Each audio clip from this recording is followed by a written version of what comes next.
I will talk briefly about the nutrient-rich index, but only very briefly. The development of that index was funded by the Nutrient-Rich Coalition. The present results were not supported by any company, and when you see the results, you'll see why. So, dietary guidelines for Americans. You see that they are renewed every 5 years by action of Congress. Every 5 years we get a new set of dietary guidelines, and the guidelines select the key aspects of nutritional problems in the United States and issue recommendations. So I have been around for a very long time, so I have a philosophical view of the dietary guidelines, which may not have come across in some of the sessions in this meeting. Because when you look at the dietary guidelines and consider them as, say, top 10 charts of what is popular one year and what is not, you'll see that sugar and fat are on a seesaw. And 1 year sugar is up, and the next year sugar is down. 1 year fat is up, and another year fat is down. Right now, we live in an era where sugar is the devil, and fat is good again. But that was not always the case. About 20 years ago, it was the exact opposite. So my prediction is, even though we now dislike sugar, about 5 years from now we'll decide that sugar is perfectly fine and it's fat that is the problem. So just things change, and it's pretty much, if you want to do a study, a wave form with the peak coming up every 5 to 10 years. So sugar is up, fat is down, it'll change. And you say, why is this that people go from sugar to fat and back again? And I actually trace it to diet books. Lipids are bad, sugar is worse, and things go back and forth. And you think that the dietary guidelines were informed by science, but take a look at the science seesaw. This is the research seesaw about fat is bad, sugar is worse. Those of you with good eyes will see that the papers were written by the same authors and published in the same journals after a decent 2-year interval. Same people on both sides, which is it? And there was not much research between the two papers, so people just changed their minds. So here you have the diet book seesaw, the research seesaw, the fat and sugar seesaw, and why are we going from sugar to fat and back again? And there are two issues which involve taste and energy density and cost. And I'll come to all those things because sugar and fat taste good, sugar and fat do not cost very much, and then sugar and fat provide us with cheap empty calories that we love. So what we really like are inexpensive, good-tasting foods, and sugar and fat do the job, and one or the other occur in the dietary guidelines. So just a few things about taste, because I will talk very briefly about sweet taste. What you note here is that the formation of dietary patterns begins in childhood, and in childhood it is really driven by taste. Children like two things. They like foods which are familiar, and they like foods that are sweet. Bitter is rejected. In adolescence, things change. Preferences for sweet taste go away, but not completely, and adolescents start accepting novel foods. In adult life, we pay attention to taste and cost and convenience and health and variety, and when you're 60 years old, you start paying attention to fiber. That's not really not important. So dietary patterns develop based on taste, cost, convenience, sweet taste, familiarity, and later on other factors. So the composition of dietary patterns and the creation of dietary patterns is really something very complex. They differ by culture, they differ in terms of geography, and they differ based on the available supplies. Just a classic slide that you have seen before, and you will see again. This is an absolutely classic study from the 1970s by Jacob Steiner, who exposed infants to sweet taste, sour taste, and bitter taste, and noticed very, very characteristic pattern of acceptance of sweet, puckering for sour, and then complete rejection of bitter. Is almost a way that the infant is trying to kind of expel the bitter taste with good reason, because bitter compounds are generally toxic. They are there in plants for a reason, and the rejection of bitter is characteristic of infants and pregnant women. So this is something that these days you can see on YouTube, because parents now feed their children green beans and broccoli, and then they videotape the results, and the results are horrendous. So infants like sweet taste, and the children like energy-dense foods. Foods which provide calories to children are of interest, and sweetness is a marker for energy density. So energy density of food is driven by the water content. Energy dense foods such as cereals and dry sugar and fats are dry, water content is low, energy density is high. However, the problem is that energy dense foods can be nutrient poor. So when you look at the relationship between water content of foods and their energy density, you come across something like this. On the left-hand side, you see oil and sugar and candy and cereals and breads and dry foods. And on the right, you see vegetables and yogurt and milk and fruit and fish and so on. And we try to get people to move away from foods on the left towards the foods on the right. And sometimes we say, well, the foods on the left are ultra-processed. Well, they are, because nobody eats raw grains, so they have to be processed. But look at the kind of continuum. Water content is critical. And for children, eating spinach or broccoli or carrots is pretty much eating something which has no calories, doesn't have sweet taste, and is of no interest. Children or infants are not going to be thinking about, oh, this is rich in vitamin A, I must have this. So children like foods on the left, they do not like foods on the right. You can modulate this through number of exposure, you can change this, you cannot eliminate those factors altogether. This is the basic physiology of taste, and this is the basic way in which food patterns are established. So I always laugh when I see pictures on the web and elsewhere of happy, smiling children grinning and eating broccoli and carrots and so on, and notice that those children have a look of panic in their eyes. Those are not happy children. These are posed, staged children who don't really like carrots or they fall to eat it. The girl on the right is particularly frightening. So I say these are not real reactions, they are fake news. Watch out for the truth. The truth is that children like energy-dense foods that are sweet, end of story. So moving on from here, children actually dislike bitter taste. And the reason, as I said, is that bitter compounds are very often toxic.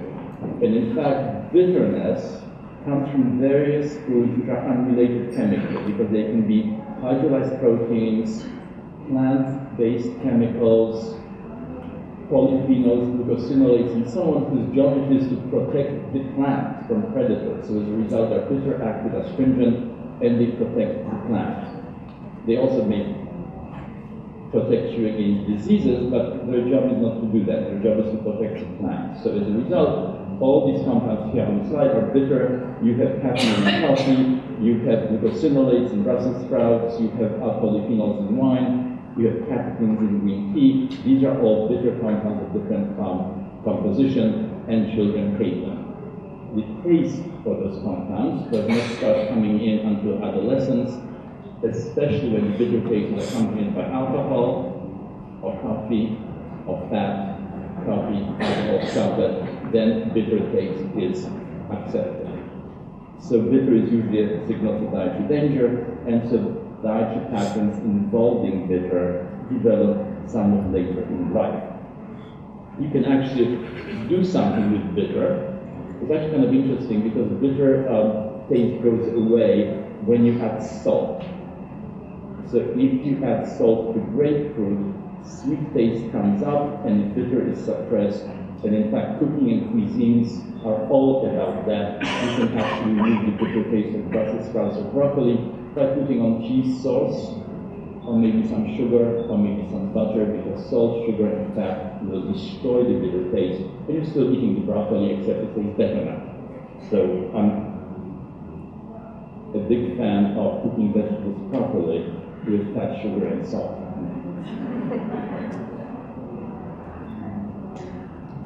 But as I said, there is a connection between taste physiology, but also economics, because the energy-dense foods, the grains, the sugar, the vegetable oils, have actually become very inexpensive globally. And so I think it's not really a question of processing or processing. I think this is about the very low cost of the underlying ingredients.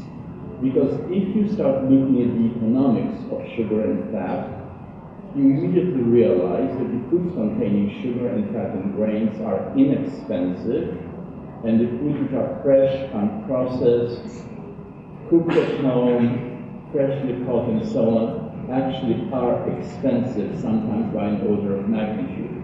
This slide on the left is from a study by Drewnowski, one of our studies. Someone took our data and did a beautiful picture showing the disparity in cost between healthier and less healthy foods. The cost disparity is humongous.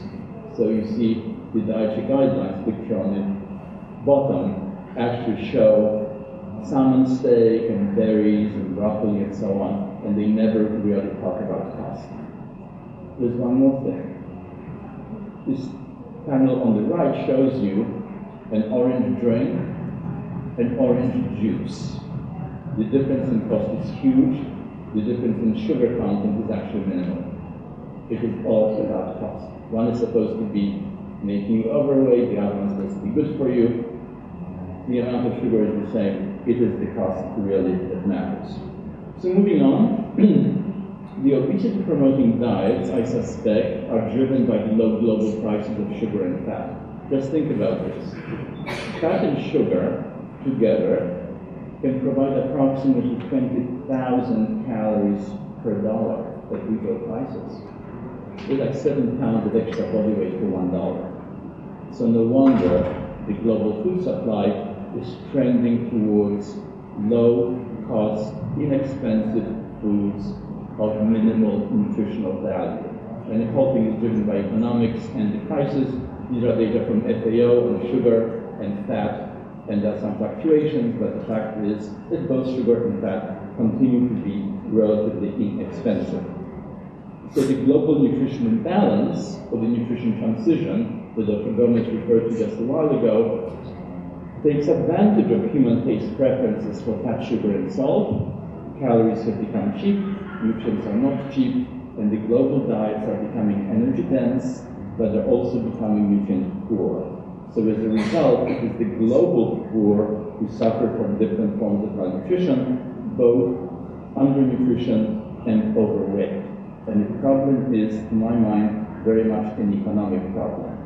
The question then is, when we devise global dietary guidelines, how can we remedy this, and how can we make nutrient-rich foods low cost and affordable and accessible for everyone? And here you may have some ideas about what can be done. Some of those ideas we discussed in this Congress. They include biofortification, fortification, preparation, reformulation, many ways to improve the quality of the global food supply. We're not there yet. We're still swimming on the tide of added sugar and added fats. It is time to redress the global nutrition imbalance. So again, my take on this is that the major problem with global obesity epidemic is that it is actually caused by low-cost diets. Obesity, in fact, is a symptom of social deprivation and inadequate access to resources, including health and nutritious diet. Patricia Aguirre, an Argentine anthropologist, has written a number of books. One I particularly liked was Ricos Flacos and Gordos Pobres, and she has now written just recently a history of food, recently published. I read her books in my very, very, very limited Spanish. So we have in our research tried to link food health and incomes. As people's food budgets shrink, they go towards diets which are more energy dense, more nutrient poor, and trying to save on food actually lowers the quality of your dietary patterns. So the quality of the dietary patterns and the quality of the food are directly linked. What you see on this slide, the green line, as budgets shrink, energy density increases, and actually high energy dense foods, it is very easy to overeat. So make no mistake, in many countries, saving money does not mean that you eat less. Actually, it means that you eat more, but of cheaper foods of lower nutritional value. So the dietary patterns, the economics, food choices, and sugar and fat are all mixed in. So the nutrition transition has been described before. I will just show you a couple of slides showing that the nutrition transition really does involve a shift from staple carbohydrates, mostly grains. They can be, depending on the region, wheat, cassava, manioc, rice. The nutrition transition moves those diets from plant-based carbs to more animal foods, more animal protein, more dairy, more vegetables and fruit, and greater variety. And sometimes it works, and sometimes it does not, because the carbohydrates go out and sugar and fat come in. So the nutrition transition is occurring in parallel with other changes at the population level.